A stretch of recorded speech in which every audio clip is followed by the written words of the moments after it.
Hi, I'm Claire, and welcome back to Let's Build Wingtorn. Let's get back into the story. Are we going to create an event or a scene? Let's roll our D6 here to see 1 to 3 will be event, 4 to 6 will be a scene.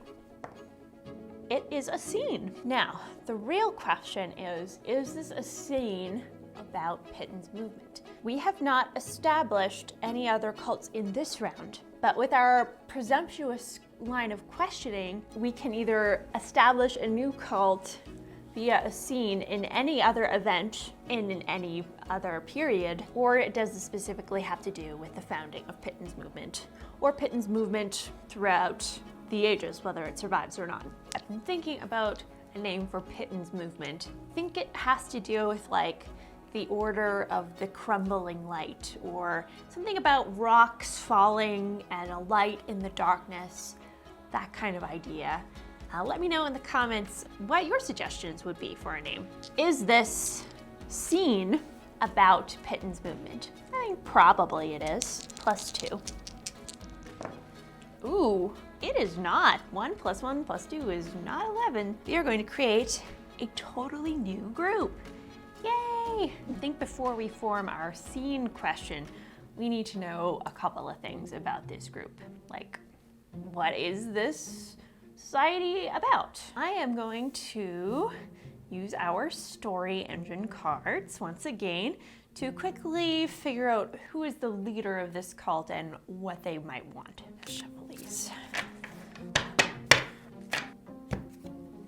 We have a miser, a merchant, an investor, or a grifter. A grifter, ooh, okay. So someone who starts a cult to scam people. Okay, that's interesting. I like that. Let's draw some aspect cards to learn a little bit more. This is fun. I don't think I would have thought about a grifter. Starting a cult be like too big of an action for a grifter. Maybe it starts small but gets out of control. Viral, dark, telekinetic, hovering. Oh, this is not a human, this is a fae. Telekinetic. So a fae who is a wielder, who is a grifter. Just like stealing coins and small objects just with your thoughts. But why start a cult when you can just do that, right? Okay, let's keep telekinetic, but we know they're a fae. Another card we have here, we have diabolical, bilious, wise, draconian. This is sounding less and less like somebody who starts a cult to swindle somebody out of money and then it gets out of control. This sounds like a very calculating person. Calculating, harsh, severe, telekinetic grifter fae. But why start a cult, right? What is their motivation? Ask our engine cards. I'm getting the sense that this is for a very specific reason. A long con to get some serious money. This is very interesting. Wants to be saved by or wants to save. A very serious, calculating wielder starting a cult to save somebody.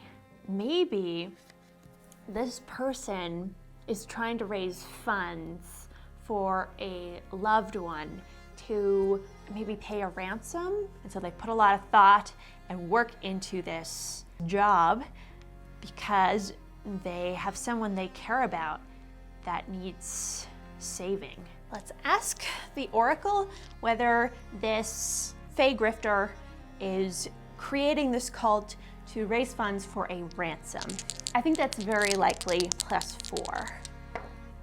3 + 2 + 4 is 9. No, it's not a ransom that they need to raise funds for. Okay, this might be a bit roundabout. What if it's not they're trying to raise funds? What if this has to do with trying to lure somebody into the cult to save them from some other terrible situation? Why would you do it that way? What if this person that this grifter wants to save, there needs to be some kind of real magical spell that has to be cast. And the grifter has to attract all of these different wielders who are perhaps normally reticent to give help, but under the guise of a cult or a society, he convinces them to do this ritual to secretly save this person that he loves or cares about. Is that the case? I think probably +2. Okay, 6 plus 1 is 7 plus 2 is 9. No, that is also not the case. Okay, unless it's not a person, unless it's a thing or place that they want to save. Let's draw on our anchor cards here to see what's the place or thing that needs saving. We have a haunting, a keyhole, a mansion, and a painting. A mansion is interesting and is appropriately themed, appropriately mysterious. Maybe it's like a family home that needs saving, and he needs to swindle some people to buy back the family home. Is this about a family mansion that he needs to come up with some money to save in some fashion? Let's say +4. 4 plus 2 plus 4 is 10. No. Okay, so it's not a family home that needs saving, but maybe somebody else's mansion, or maybe it just takes place in a mansion. We'll keep this card for now. Let's draw another aspect card. Curse, a piece of furniture, a hotel, or a work of art. Work of art and a hotel are really jumping out at me. It really goes with this mansion. In this mansion, there is a valuable piece of art that this grifter, they want to steal and sell. But the only way that they can get into this place is under the guise of having some kind of society where he claims they need to do some kind of ritual or some kind of meeting or work in this place. That doesn't exactly go with wants to save, but maybe he needs the money maybe he needs to save himself. Maybe he's gonna go bankrupt. Let's roll the dice. Maybe this will be it this time. Does he, Fey Grifter, need to steal this piece of art? He needs to steal this piece of art located in a hotel mansion to save himself from bankruptcy or, something of that nature. I'm gonna say +2. Yes, 9 plus 4 plus 2, finally. Okay, let's roll gender for this Fae. So when we roll gender, we roll a d4. 1 male, 2 female, 3 non-binary, 4 is roll again or player's choice. It is still the Oracle's turn, so 4 will be roll again. 1, okay, he is male. This very serious telekinetic grifter, he wants to extract this piece of art to save himself from ruin. He has heard of this very fancy work of art, but it is located in this hotel. This old mansion that has been refitted into a hotel. And he and a group of people, either under false pretenses or as a kind of heisty group that he's assembled, they have to go to this hotel, and they have arranged to meet in this room. Perhaps this work of art is very large. He says that he has this cult, maybe actually does start a group that is devoted to this piece of art, but he really wants to remove it from the hotel. How would he even do that? Okay, so my question is, where does this scene fit in my established timeline? In what period?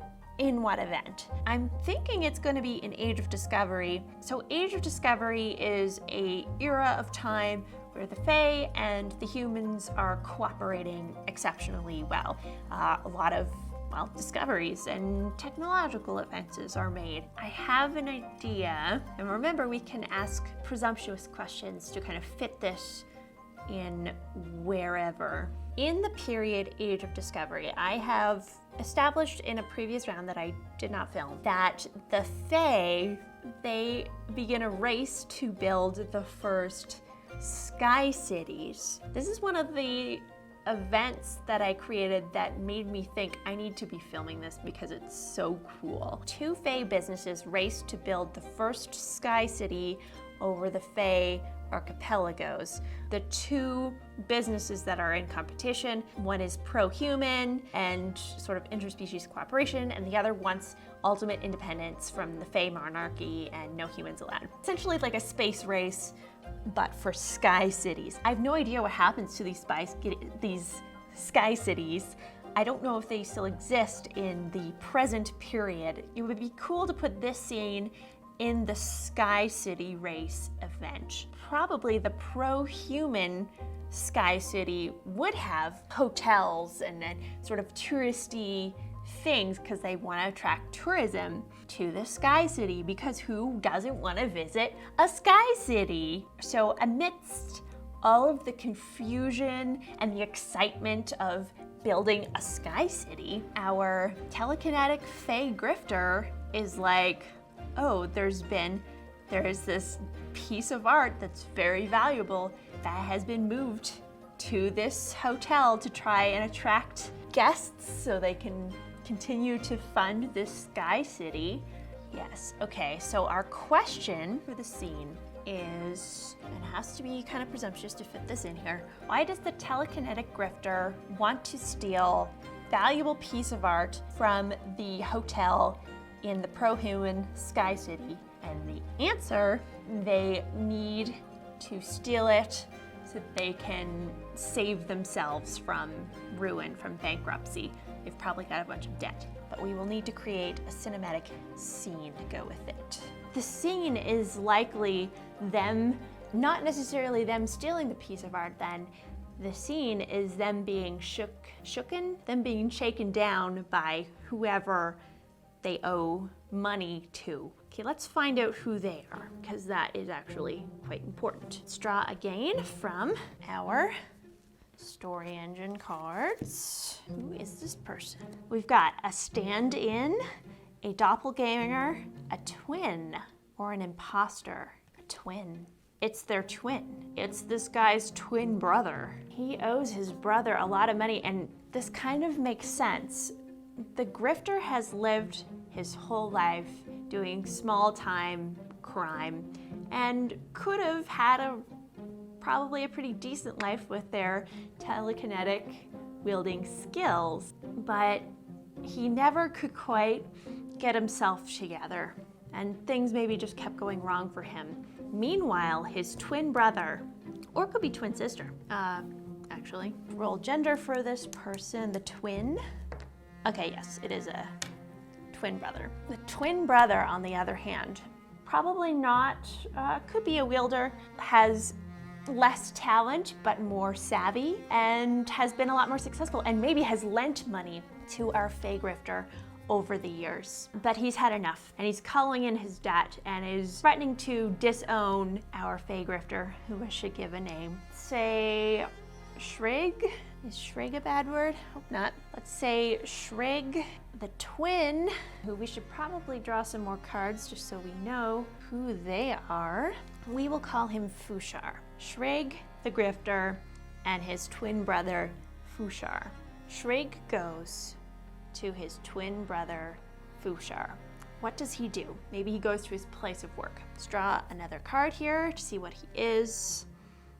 We have Behemoth, Dragon, Beast Tamer. Is very interesting. I have established a couple of beasts. If you watch the episode about creating random beasts, you can go check that out. Kind of like Beast Tamer. It's not your typical office job. Maybe this twin, maybe they're like a scientist almost, catching and categorizing strange beasts, and perhaps has even caught some very rare beasts and sold them into captivity for the entertainment of rich nobles, we'll say. And he has notoriety and success. He's lent his brother a lot of money, but he's tired of doing that because he has his own bills and stuff to pay. So Shreg goes to the home of a noble Fae person. Maybe it's even he visits in the Sky City. He takes a trip to the Sky City where Fushar is working, and Shreg flies up there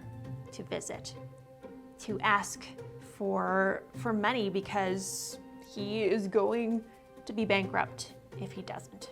He has loans on loans. Fushar is, I'm picturing, in a garden of perhaps one of his patrons. He is taking note or taking care of a beast that is a pet there. And Shreg just wanders on to this massive garden property.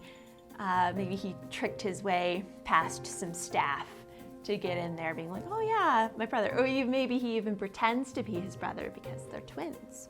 Perhaps even on the way we see him relieving some coins in jars or just some tiny rings that are on display. He just kind of waves his hand and they float towards him and fly into his pocket, so we know what kind of person he is. And he makes his way to the garden where Fushar is petting a beast and he's talking to him, and Shreg goes up to him and they begin to have a conversation, and Fushar is like, oh, you're here to pay me back, right? And Shreg is like, the opposite? Fushar kind of threatens Shreg and is like, I need this money now. And if you don't figure out a way to give me what I'm owed, then I will be forced to go to the authorities and tell them everything that I know you've done. And maybe Shreg has even impersonated Fushar because they're twins.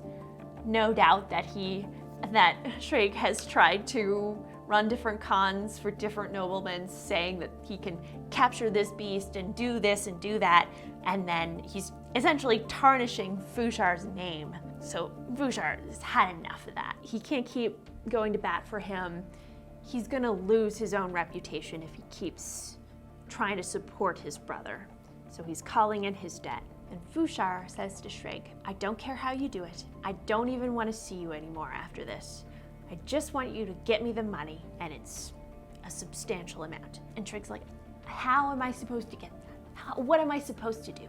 Fushar says, this city is full of opportunities, good or ill. I'm sure that you'll be able to figure something out. Shreg, who was originally in a very good mood and wanting to butter up his brother, leaves this noble person's house. And I think on his way out, as he's perhaps covertly relieving any kind of small valuables that he might find lying around, as he's leaving, he notices all of the art on the walls. He thinks, well, I could steal from this noble person where I'm at, but this would just further incriminate my brother. He's working for this noble person to be too obvious. Where else in this city has fancy art that I could steal from and sell, maybe illicitly, to this noble person to get some quick cash to pay back my brother so he doesn't hate me forever and so I don't go bankrupt? I think he notices that all of the art on the walls is vaguely occultish in nature, maybe very mystical, maybe has themes of the gods, something of that nature. And so that's also what gives him the idea that he needs to pretending to be in some kind of secret society. That might be a little bit of a tenuous connection, but we're gonna go with it for now. Our question was, why does the telekinetic Fae grifter Shreg steal a work of art from a hotel mansion in the pro-human Sky City? The answer is that Shreg needs to pay off his substantial debt to his twin brother, or else Shreg will be financially ruined. And also, as Fushar noted, Fushar will go to the authorities and tell them all about the crimes that Shreg has been doing. So, basically blackmailing his twin brother to do some crimes. If you are enjoying the show, you can show your support with your money by throwing it at me on Patreon. The link is in the description. I think that there is a society that forms in the shadows. Does it have to do with one of the sisters' children? Maybe. They pretend not to know that there is a secret society puppeteering the council, and I think they take that to their grave.